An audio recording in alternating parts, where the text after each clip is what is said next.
Seguimos en Nativa Nos Conecta, esto es Pulso Informativo. Conversamos con Rudecindo Vega, abogado, político, en su momento ha sido incluso funcionario público, ministro de Vivienda, ministro de Trabajo, pero lo convocamos el día de ayer y conversamos con él a propósito de las alianzas electorales. Tenemos 41 partidos, que pueden ser más todavía porque el cierre de inscripción es el 12 de abril, y la pregunta es cómo se van a enfrentar los electores a una sábana de candidaturas al Congreso y a la Presidencia de la República. Por eso es que se habla de las alianzas, y hay un plazo que el máximo ente electoral mantiene hasta el 1 de septiembre de este año. Hasta ese día los partidos políticos pueden hacer alianzas. Pero ¿cómo va el tema de estas alianzas, de estas conversaciones de los partidos políticos para poder juntarse?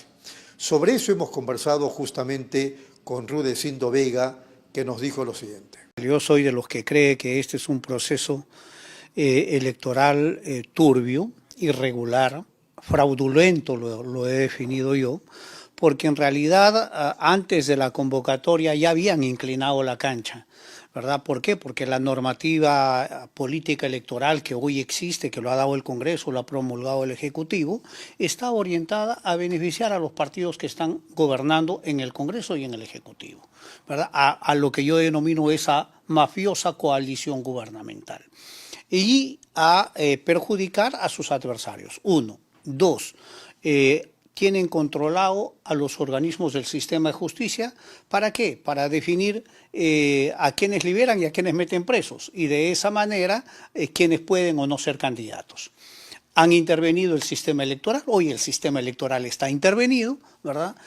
¿Para qué? Para definir quiénes pueden ser o no candidatos. Seguramente van a permitir a los que han sido liberados y están procesados, pero pertenecen a las organizaciones criminales que gobiernan, y van a perseguir a los adversarios. Entonces, tenemos un proceso electoral, no digo elecciones, digo proceso electoral ya fraudulento. Entonces, ¿por qué participan?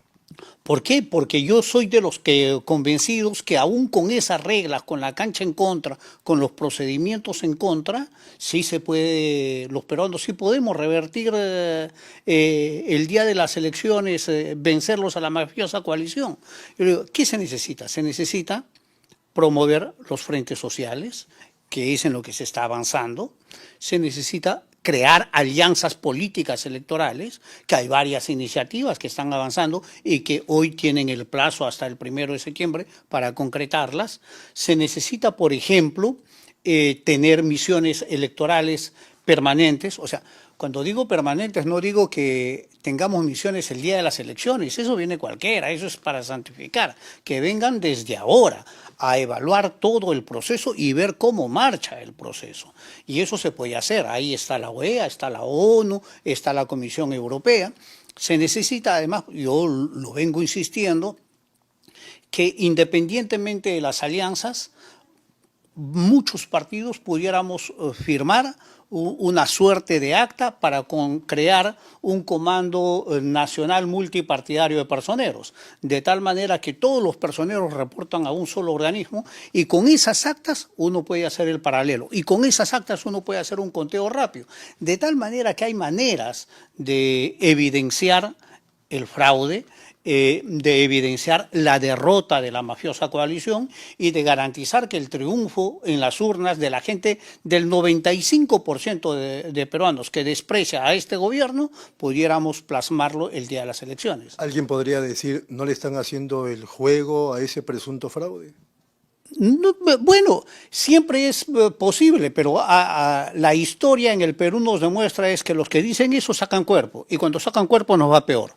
Yo soy de los que cree que hay que poner el cuerpo hasta el final, incluso con las reglas en contra. Si a mí me dicen, oye, pero esa es casi una pelea dispareja, sí, pues, hay que hacerlo así. Yo soy, ¿sabes qué? Ahí yo me voy a mi espíritu cristiano. Goliat frente a David, ¿verdad? Entonces yo soy de los que cree eso, yo soy de los que impulsa frentes sociales, no me canso en eso, alianzas políticas, no me canso. hay gente que se desanima, hay gente que se desgana.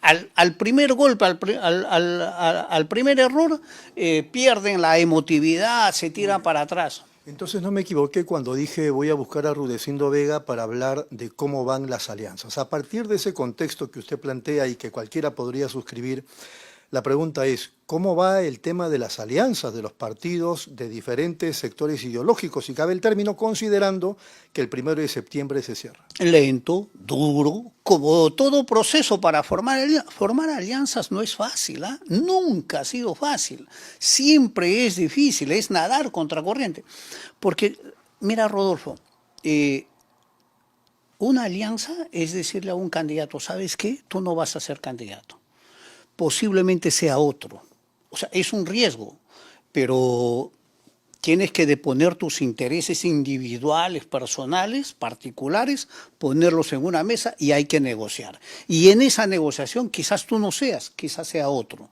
Quizás tú vayas a otro cargo o no tengas ningún cargo, pero esa es una alianza. O sea, una alianza es un renunciamiento de expectativas personales. ¿Ese es el problema mayor? O sea, tratar de vencer el ego personal de los candidatos. En un país en donde ya la política se ha vuelto el mecanismo de intereses personales y ya no de intereses públicos. ¿Sí? Antes era difícil porque antes tenías que convencerlo al partido. Hoy es más difícil porque tienes que conocerlo a individuos. En cada partido hay 3, 4, 5, 6, 7 candidatos. Entonces tienes que convencer a varios. Entonces la voluntad política de formar alianzas tiene que ser una voluntad colectiva, sólida y perseverar hasta el final. No es fácil. En principio uno decía, los partidos tradicionales no están muy interesados en las alianzas, pero ahora vemos que los partidos nuevos, dentro de los partidos nuevos hay algunos que tampoco tienen ese interés. Es que los partidos tradicionales están metidos en la mafia y están haciendo negocio con el gobierno y están gobernando mafiosamente. Esos son los que quieren quedarse, ellos son los que han adulterado todo el proceso electoral para reelegirse y para quedarse en continuidad. Entonces, ellos tienen su alianza siniestra, ¿verdad? Para seguir gobernando. Ellos tienen su alianza para reelegirse.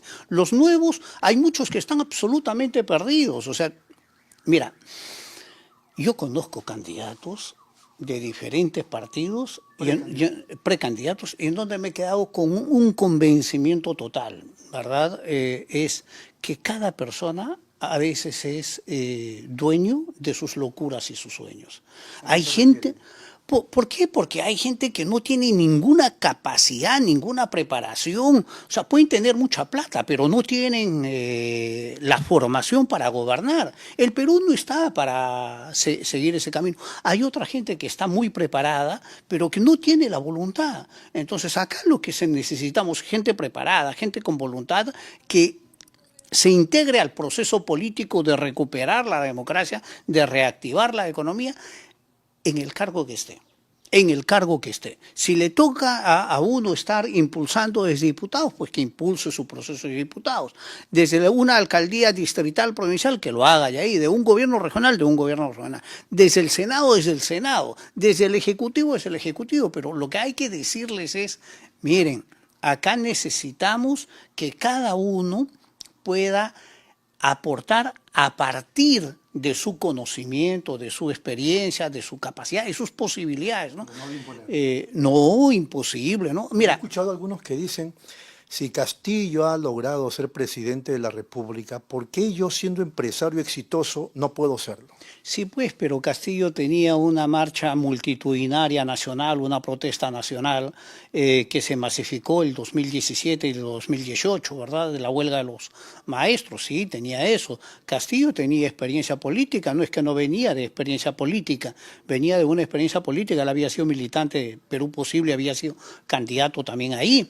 O sea, vamos a decir, él no era un outsider, él... en términos de la política, había hecho política gremial, dirigencial, había sido candidato, ¿no? Pero hay gente que hoy cree que porque hizo plata en la vida ya puede ser presidente de la República. Entonces, con ese criterio que vayan a comprar la presidencia en otro país, acá lo que necesitamos en el Perú, necesitamos gente capacitada, preparada, que conozca la gestión pública. No es lo mismo conocer una pequeña, mediana empresa, un negocio particular, incluso gigantesco, que la gestión pública. La gestión pública en realidad es muy compleja, muy complicada. Además requiere equipos, no individuos. O sea, hay personas que han hecho mucha plata. Sí, pues le han hecho plata con sus empresas y con su mucho esfuerzo, y hay que felicitarlos.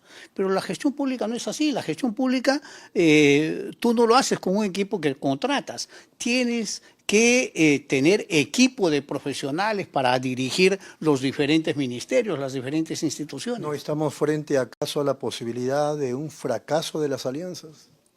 Yo creo que estamos ante varias posibilidades. Estamos ante la posibilidad de un fracaso de las alianzas, como estamos ante la posibilidad de un fracaso del proceso electoral.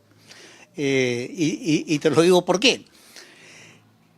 Está tan enmarañado este proceso, la cédula va a ser tan grande, las actas electorales van a ser tan complejas. ¿Tú te imaginas que el día de las elecciones el 95% que desprecia a los políticos decida voy a tachar mi voto, voy a votar en blanco, voy a anularlo? Uno. Los que no lo anulan se confunden en una cédula tan grande y por error anulan su voto. Los que no anulan su voto, cuando llenan a las actas lo llenan mal los miembros de mesa, termina anulada toda la mesa.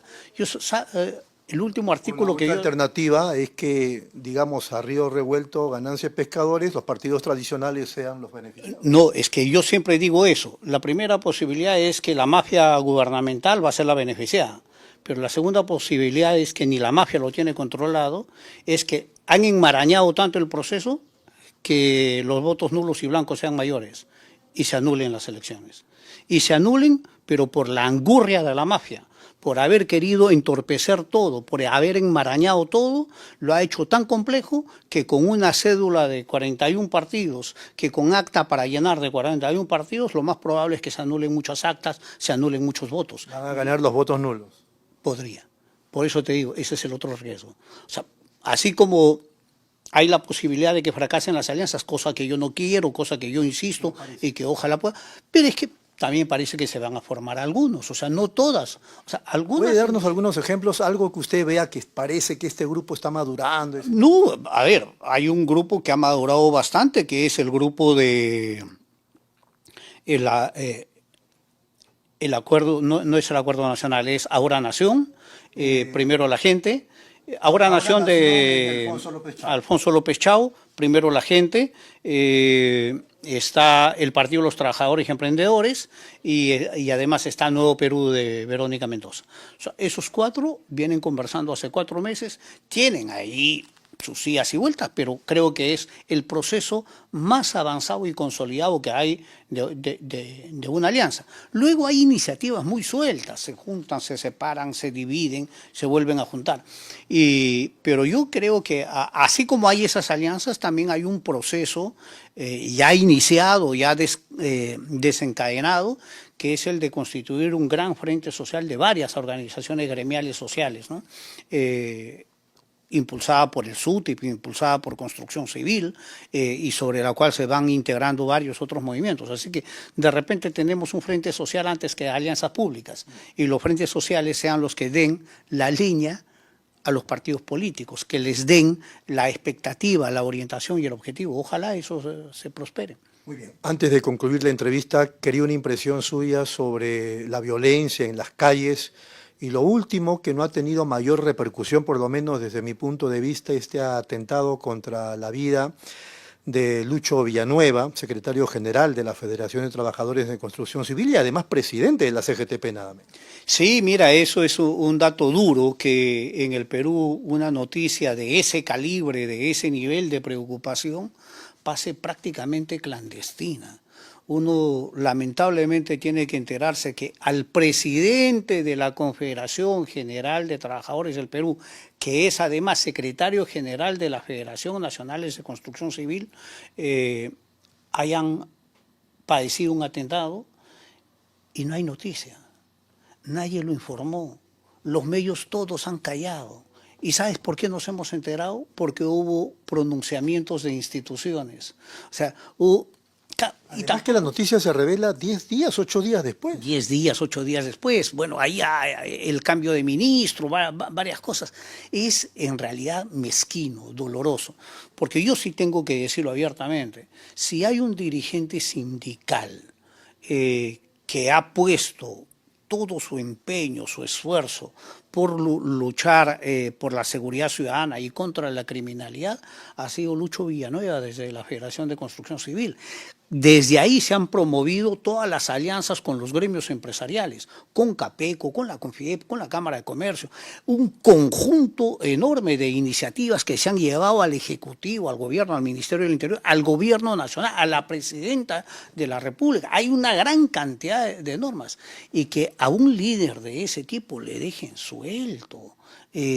Mira, ya en el Perú en los 90, en el fujimorismo, asesinaron al principal dirigente de la CGTP, que fue Pedro Wilca. Hoy lo tenemos amenazado con un atentado encima a Lucho Villanueva. ¿Qué esperamos? ¿Qué espera el gobierno para no tomar medidas de seguridad, de esclarecer este tipo de hechos? Porque seguramente lo saben, seguramente lo conocen. Y lo que sí hay que decirles es a los gremios sociales, oye, tampoco ustedes se callen pues. Tampoco ustedes lo dejen suelto. Y a los gremios empresariales, hoy tampoco basta un comunicado en redes, ¿ah?